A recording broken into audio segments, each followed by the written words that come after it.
I'm Julie Freischlag. I'm president of the American College of Surgeons, and our theme this year is Surgeons Sowing Hope. And I'm here with Dr. Richard Lynn, who I've known for, 30 years. We're both vascular surgeons, and I've asked him in his role with the college to talk to us about how he's sowing hope. So introduce yourself and tell us what you do for the college. Okay, Julie. Well, thank you for having me.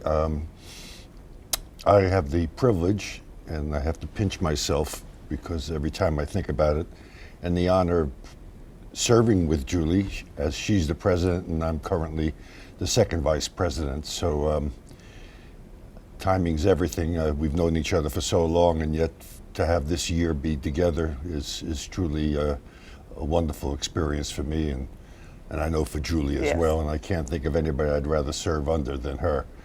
I guess I just briefly will say that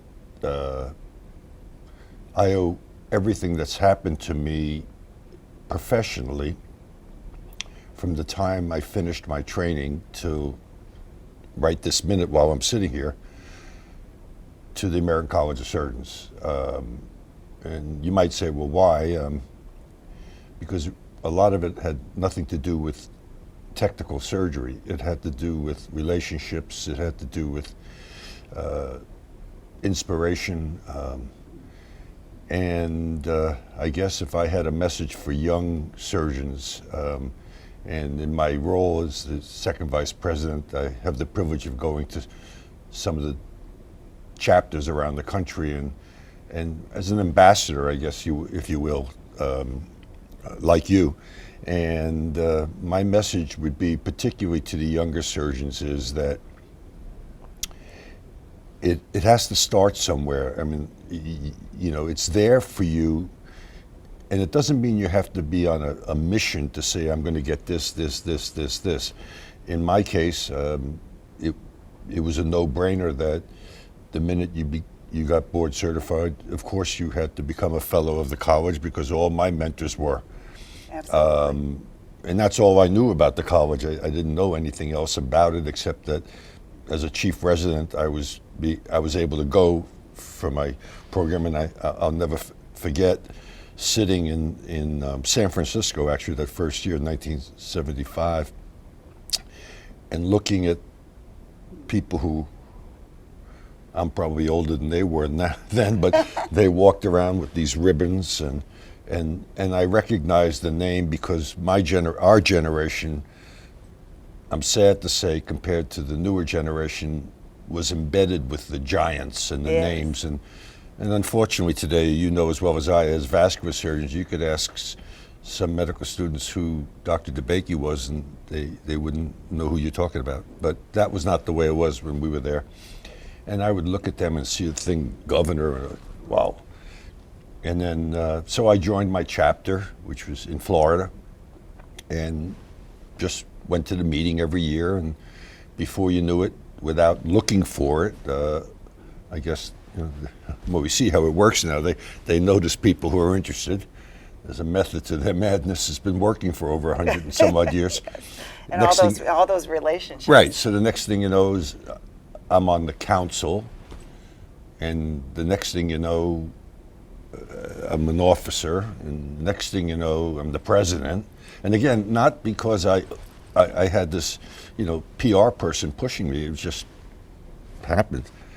And I'm sad to say, because you've been in the university academic role your whole life, and for better or for worse, I chose to go into pure private practice, and that's a different world. Absolutely. And the reason why it's a different world is that if you go at Wake Forest, or when you're at Hopkins, wherever you are,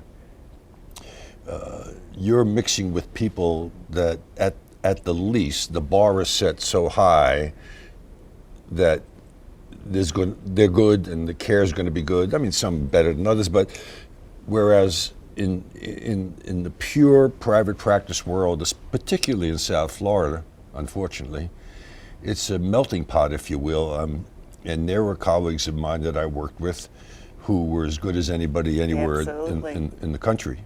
but there are a tremendous amount of, I'll leave it at that, that, all you need is a license, and there they are. And Well, thank goodness you were there, being that great surgeon to, Well, to sow hope for those patients and give them the light to where they should go. well, you're very kind to say that. I think for the patients, you're absolutely right. And in fact, I have a little problem with the word academic.